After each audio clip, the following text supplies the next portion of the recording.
everybody, and welcome to the Spiritual Handyman, where we are putting spiritual tools into the hands of the people that need them. Today, we are going to be talking to Bernard Alvarez, and he is a spiritual coach, a metaphysician, and a sacred activist. And we're going to be discussing what it's like when we are raising our vibration, what it's like to be moving into the higher consciousness, how to identify and navigate that kind of space. I want to remind everybody that you can catch us on YouTube, follow us on Facebook, and see us on Instagram. And you can go to thespiritualhandyman.com and there watch all of the episodes, including the podcast, if you prefer the audio version. There's also an opportunity there if you'd like to be a guest or a sponsor. You can click on the links. And if you'd like to support the show in a monetary way, there is a donation button available as well. So please visit those spaces, like, follow, comment, share, push all the cool buttons, and be part of the community. So let's get to today's information and talk to Bernard. Bernard, please introduce yourself to everybody and tell us a little bit about your story and what you do. The long version or the short version? No, I'm kidding. I'll condense it. Well, my name is Bernard Alvarez, and I call myself a metaphysician and sacred activist. I've been a part, let's say spirituality and metaphysics, paranormal, psychic work has been a part of my life since I was a child. During my teens, I had a lot of paranormal experiences that led to me converting from Catholicism to paganism, and that really opened up a huge avenue for me. As well, I went through training with a Algonquin shamanic practitioner.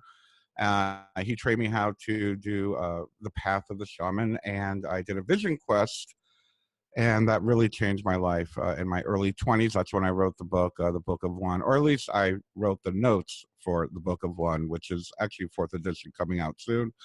After that, did what I could to awaken my community, whether it be through meditation or pagan practices or whatnot. And during the early 2000s, I believe we all went through a shift. And I went through a geopolitical shift at that time, and took to the airwaves, took to YouTube to talk about it. And it was very interesting. The reason why I ended up on YouTube was because I remember MySpace. Back in the days of MySpace, I was posting stuff about, metaphysics and magic and the occult and whatnot. And a Gardnerian high priestess wrote me and said, "How dare you speak of this publicly? It's a secret." I was like, "Oh yeah? Now I'm going to talk about it more. I'm going to make videos about it." And I did. And I shared a lot of my activist work in South Florida, and it got picked up by Sky News. And when I saw how powerful it could be to use this medium to share geopolitical, activist, human rights stuff, as well as consciousness and metaphysical stuff, I just knew this was my calling. And I've been doing it now for about since 2006, so 13 years. Sounds like quite the journey there. That's I love that you went ahead and sparked that rebellious streak and said, "Oh yeah, that's how you feel, buddy? Well, guess what?" Exactly. Well, I really feel, and just like this show, I feel that everybody has the right to know the tools and has the right to know this wisdom and this knowledge and be able to apply it to their personal lives. I don't think it should be a secret. I agree, and that is the premise of the Spiritual Handyman internet TV show. Is all about helping people connect with the tools that get them where they want to go, or help them on their journey, whether they're just starting out or they're in the midst of it, or they're expanding to a new space, or beyond consciousness, for whatever level we can help people at. That's what we do, and that brings us to our conversation today about what it's like when we're raising our vibration, raising our frequency, raising our consciousness, and moving into a new space and a new awareness. So would you help us kind of give that some definition? I used a lot of buzzwords there, of course, but what are we really talking about when we're moving into a new vibration or new frequency? Well, there's different ways of looking at it, and I'm going to go down the avenue of going through a spontaneous shift of consciousness, which I do feel our planet has been going through it for a while now, and a lot of us are going through it. I feel that, you know, we always use the word like download and light worker and new age and consciousness and all that kind of stuff, but what I really feel is happening is that humanity is evolving to a space where we are becoming more, again, conscious. We're becoming more aware. We are transcending the suppression of our consciousness, and I see it all the time now, especially with these millennials. It's amazing what they're doing. You know, people complain about that. I'm like, you know what? They know what they want. We didn't know what we wanted. But I will say that there's a resistance. I know that, let's say, for example, and I really only like to talk about my path because I can only share with what I've experienced and hope people can relate to it, is that when I had my spiritual awakening in my early 20s through the vision quest, I resisted it. And even during the vision quest, I was resisting. And over the next several years, I really rebelled against it. It was like, oh, great. Well, now I have all this knowledge, but I still want to be, you know, a 20-something-year-old. I want to party and I want to make money and, you know, be cool and all this stuff. But I have this awareness. I have this, the awakening of what it is all about. And that didn't go too well. I've noticed that when universe says you're going to awaken and you have this knowledge, it will do everything it can to shove you in the direction that you're supposed to be going into, either awaken to the knowledge or share the knowledge. But I will say as well, going and moving up 20 years, when I went through my, I call it the second awakening, when I had the geopolitical awakening and started realizing that this world is an illusion, that the world of politics and everything is kind of not really real. It's all an illusion. It's all handled. It's all bought and paid for, corrupt, as we all like to talk about in politics and activism. But it's not what we think. And I feel that's the big aha moment when we start realizing, whether it be political or spiritual or our life in general, and we have that aha moment, the epiphany of it is not what I thought it was. We get that ability to separate ourselves from the story that we've created. And when we have that initial separation of story that we've created or that we've been taught or trained or programmed to believe, there is a resistance, and it can be very painful, especially if at the same time we're going through literally the energetic shift that I feel many people are happening, where we are becoming more psychic, more aware, whereas before we may not have been. It can be all very, very confusing. And again, we will resist. We will succumb to what we talk about as cognitive dissonance. It's like, no, this is the way it is. I don't care what I'm feeling. You know, this is the way it is. There's a lot of fear. There's a lot of confusion. And on a physical level, there can be a lot of symptoms as well, such as, you know, body aches, headaches, migraines, a lot of ringing in the ear. Or for me, I went through a period, and actually I just had it right before the show because I just did a soul retrieval, too much energy coming through, where my head would throb. And that happened to me a lot early on, and I had to learn how to control that and ground the energy. So those are some of the things that I experienced, and from speaking to thousands of people about it, they've experienced similar symptoms and observations of the shift. I can verify a lot of what you just said, that I've experienced it or heard it from others as well. And that first thing that you touched on, that aha, that epiphany, that real opening of there really is something else going on here, right? And Yeah. that's kind of the birth of that journey. Yeah. And then the physical aspects of it that you shared, I go through those on occasion as well. Depending on, like you said, the level of energy or what we're working with at the time. So when you say like your head was throbbing, you've got to do something to kind of manage that. Help us understand what you mean, first of all, by manage it. I mean, are you trying to make it go away? Are you trying to just lessen it? And what's your tools to address that? And that is a wonderful question, because I didn't know the answer 20 years ago. And now I do. It deals with discipline. It really deals with discipline, because what's really happening is we're getting an influx of, I'll just call it chi energy or Reiki energy or universal life force energy, whatever you want to call it. Some people call it a download. Lots of information, lots of light energy starts moving through us. And if your physical body is not prepared for it, if you haven't been doing the work to expand your chakras, unblock your energy centers, your physical body will begin to have symptoms.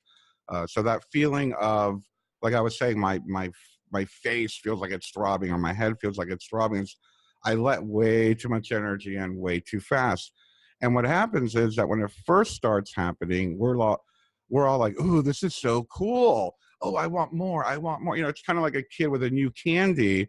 We're like, "Oh, I want to feel all the energy right now. I'm ready. I'm ready." You know, download away. You know, and people get excited, and there needs to be a discipline behind it, and in understanding that you're still in a physical body. No matter what the books tell you, no matter what The Secret said, or Abraham Hicks tells you, or whoever is telling you to, oh, open up to the energy, you're still in a physical body. Let's get that straight. We are here, we are human beings having a human experience, but at the same time, we are awakening to our spiritual self. This is not something new. You already are a spiritual self in a human form. The thing is that now you're having the awareness of that spiritual form. And when we're having the awareness of that spiritual form, we get very excited. We start letting all the energy through, and we may not be physically ready to allow all that to come through. So what I've done, and it's very cliche, and I always laughed and giggled when my teachers told me, is to ground the energy. I was like, God, they all say ground the energy. It's so cliche, ground the energy. Well, ground the energy doesn't have to be this whole meditation of imagining roots coming into the ground or whatnot. Everyone always does the visualize roots coming out of the bottom of your feet, send the energy into the earth.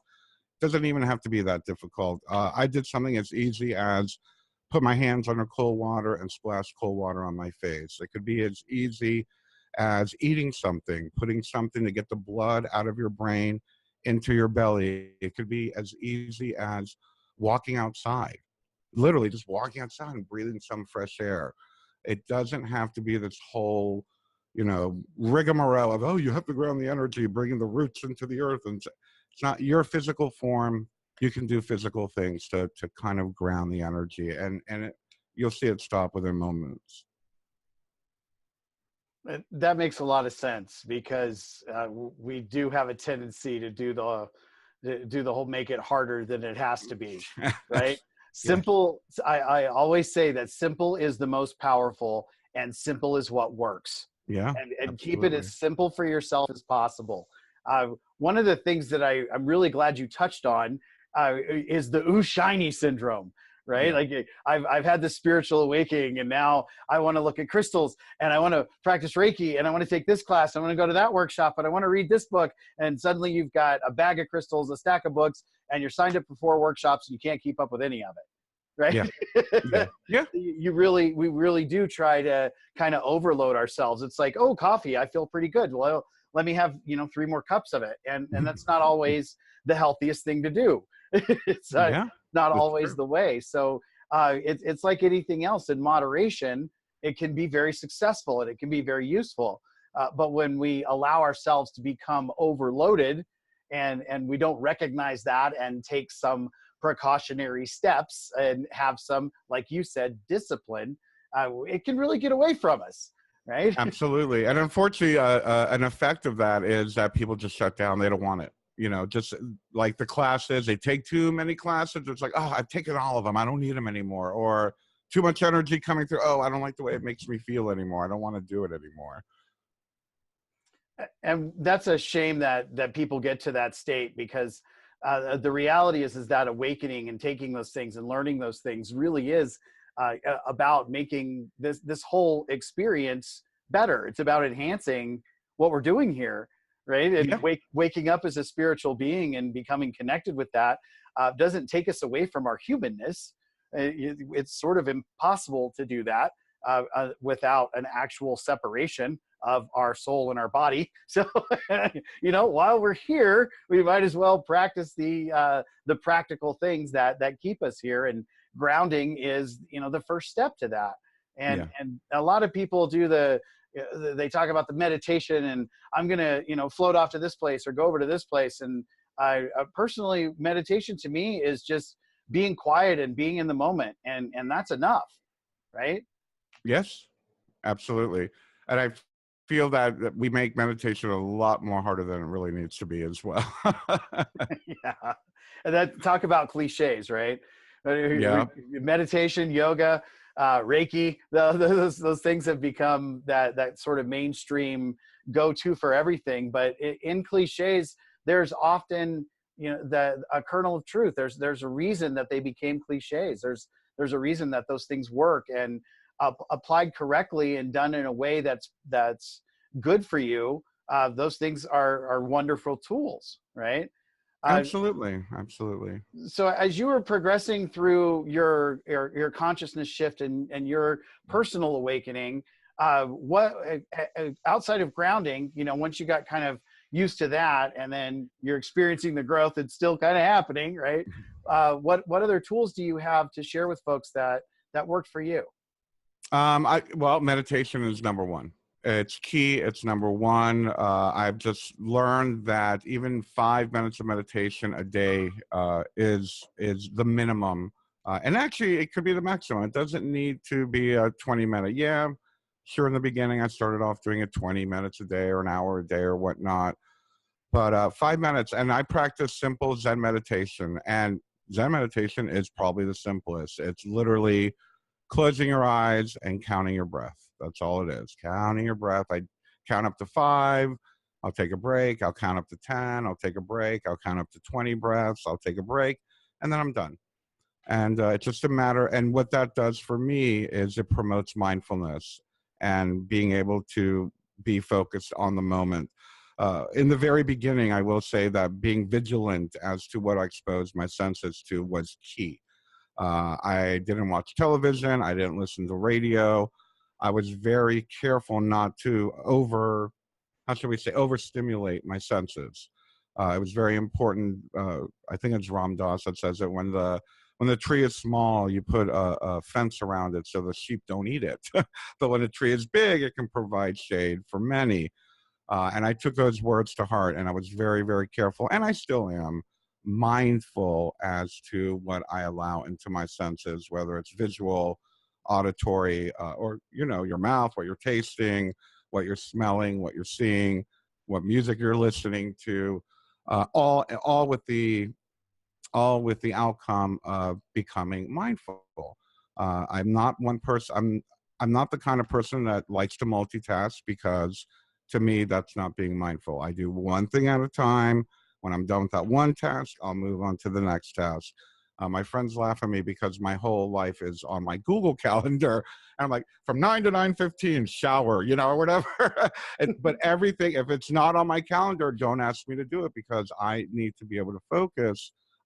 I feel it's right to be mindful and give each task my full attention in order to live, to live a mindful existence and not be I always imagine which I was in my 20s, I imagine a Chinese pinball machine, the one with all the nails where the ball just bounces from nail to nail.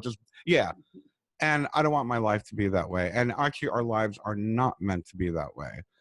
It's just modern society has created this world, which we are this little rubber ball bouncing from nail to nail like a pinball machine. And we're reacting. We're not proacting. And for me, that Zen meditation leads to mindfulness, and that mindfulness helps me from becoming reactive and being proactive and focusing my energy in the direction I wish to, or my higher self wishes to, versus reacting to an external stimulus. Well, that was a great share there, and you kind of segued into what I was going to ask next. Is that what are the benefits? And you just shared that being mindful allows you to focus your energy, focus your attention on what's happening. Being present really is another kind of another way of saying that. and also being able to develop the things that you really want to, or what you're guided to. So I would put on that list clarity Yes, yeah. of your purpose, and being able to answer your own questions. Because we all have those questions, but when we're in the moment and we're present and we're calm and collected, we're able to really access those answers for ourselves. So do you find that to be true? Very much so. And one of the ways that I teach meditation, or I use as an inspiration for people that I'm teaching meditation to, is that we will find the answers between the thoughts. If we can slow down our I call monkey mind, which I got that term from the Tibetan book of Living and Dying by Sogyal Rinpoche that I read back in the 90s.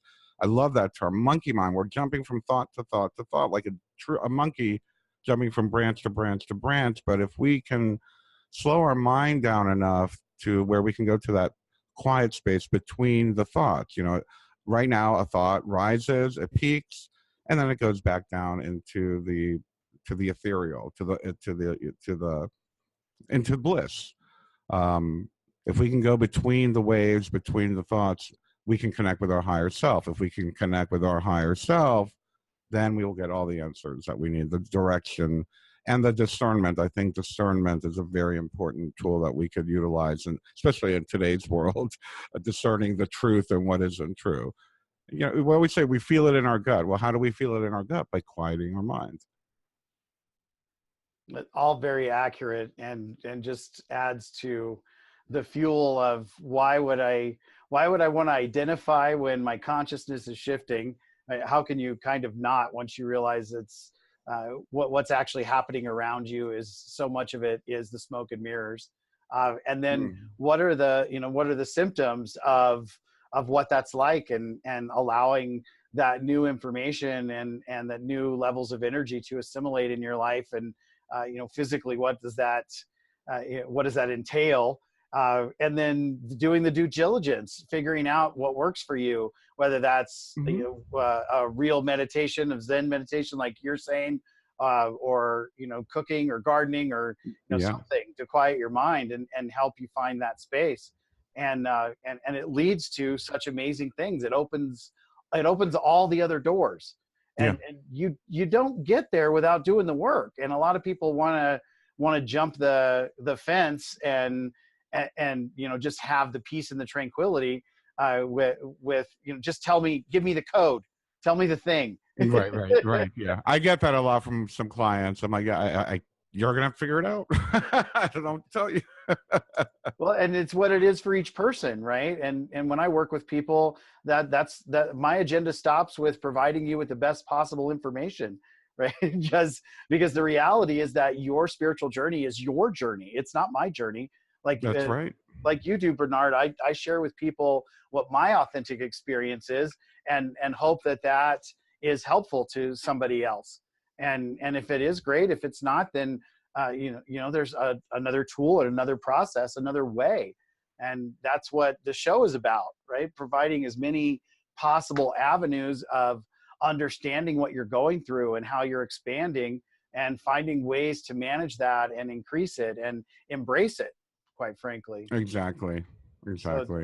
So Bernard, how can people find you if they want to know more about you, or watch your show, find out who you're connected with, and what sort of information's out there that you like to disperse? You got lots of knowledge going on. I've seen many episodes listed. So tell us more about how folks find you. Well, the easiest way to find a majority of my work is on bernardalvarez.com, BERNARDALV as in Victor, ARZ as in zebra.com. Most of my videos are there, but my entire video library is actually on my YouTube channel, and that's youtube.com/justbernard. And then I also have a very large community on Facebook of almost 300,000 people at facebook.com/Bernard Alex Alvarez. And that was going to be one of the things I did want to talk about, is that when you're getting all this new information, you're confused, it's good to seek out community. You may not find it in your neighbor, and don't get mad at your wife or your husband or your best friend for not understanding what you're talking about. they're on their path, you're on your path. Seek out people who are going through the same thing. And I'm very lucky that I found almost 300,000 of them when I started this. But absolutely. Well, fabulous. That's a really great aspect of the spiritual growth and the spiritual community at large, is that you're really able now to find pockets of those kinds of things in lots of different places. And social media has made that extremely accessible. And just about any feed you get on, whether it's Twitter or Instagram or Reddit, YouTube, anywhere you go, if you look up spiritualism or metaphysics, new age, you're going to find something. And there's a way to find the folks that you're looking for. And thanks for being somebody who really provides that. I will absolutely include the links that you just shared and any of the other links from your website on the description for this video and this episode of the Spiritual Handyman. So some people can find your community and mine and link them together and find what they're looking for. Yeah, absolutely. If I can do one last little plug. Of course, please. Only because I'm really proud of the 4th edition of my book is coming out. This is the promo copy. But this is all the information I got from my guides back when I had my vision quest, and the 4th edition will be coming out on the spring equinox, or if you're down under, the autumn equinox. And where can we get the book, Bernard? It'll be available through Amazon.com and all major retailers. All right, fantastic! Congratulations on the 4th edition, my friend. That's I had some new info I had to add and some old info I needed to take out. Well, it does shift and change, doesn't it? Yes, it does. Well, I will look forward to seeing you in person on the cruise ship. And don't forget to go to spiritheartcruise.com. Yep, spiritheartcruise.com. Bernard and I are both speaking, doing a 2-hour workshop. Are you doing a 2-hour workshop as well? Yeah, based on my book, I will be, yeah. Awesome. And we'll be, I'll be talking about the Akashic Records and what they are and why that matters, right? And spiritheartcruise.com it's a vacation and a spiritual conference rolled into one. You really can't beat it for the price and for the location. We're going out on the harmony of the seas. It is the biggest cruise ship there is. So now it's the second biggest. Oh, is it? Allure beat it, which is its sister ship. Okay. Well, I will take second biggest. It has a central park. So right, it literally does have a park. 3 neighborhoods. I can't wait. It's going to be an amazing trip. That's in September of 2019. So if you guys are so inclined to check that out, I'll include that link also, and you can join. You can join up with one of us and be a part of our VIP event, right? What are you doing for your VIP event, Bernard, for the trip?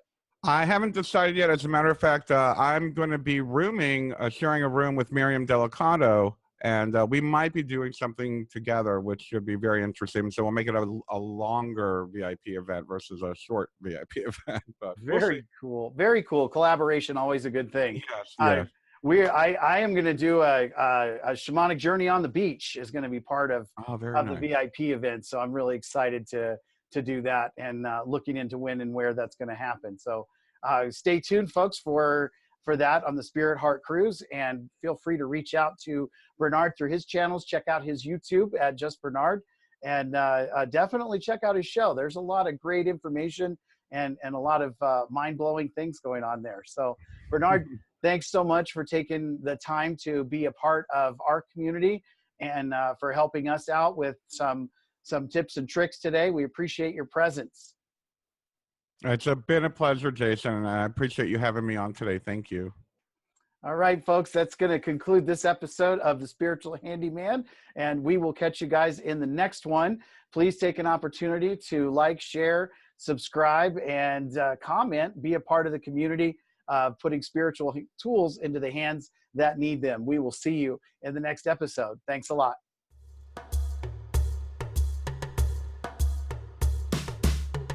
The Spiritual Handyman, bringing spiritual tools to the hands of the people who need them. Sponsored by the Eagle Heart Foundation. The Eagle Heart Foundation is a 501c3 nonprofit organization that brings charitable contributions and educational enhancements to the people. So how can you be a part of the Spiritual Handyman and the Eagle Heart Foundation? The Triple Win Situation. This book was written by Granddaughter Crow, and half of the proceeds go to the Eagle Heart Foundation, which in turn sponsors the Spiritual Handyman. How to get it one? It's on Amazon and Kindle for only $9.99. So we are here to bring tools to you. Thank you so much, Spiritual Handyman. We believe in what you do.